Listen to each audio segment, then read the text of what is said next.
At least a dozen Democrats running for president could be found at the Iowa State Fair in Des Moines today. But even more showed up at a forum on how to deal with gun violence in America. Ed O'Keefe is there. Who in God's name needs a weapon that can handle 100 rounds? For God's sake. More than a dozen Democratic presidential candidates campaigning in Iowa today said they want to dramatically reshape the nation's gun policy.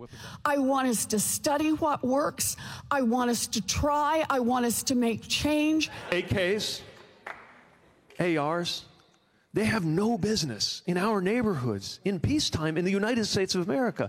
They are for war zones. Hundreds of activists from across the country attended the event, where they got to speak directly with candidates. Gun control policy isn't the top issue of concern nationwide or here in Iowa. But the latest CBS News Battleground Tracker poll finds more than half of Iowa Democrats say they must hear a candidate's position on gun control policy in order to vote for them.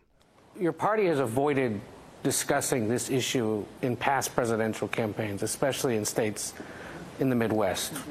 Why is it different this time? I think what's different this time is work like the work done by the people in that room, family members of people who died, just not giving up. Where the debate over gun rights goes next is unclear. Majority Leader Mitch McConnell says the Senate will debate the issue when it reconvenes in September.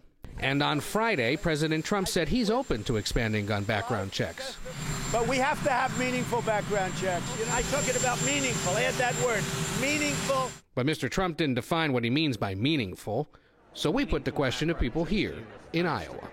Meaningful would be not inviting any kind of loophole.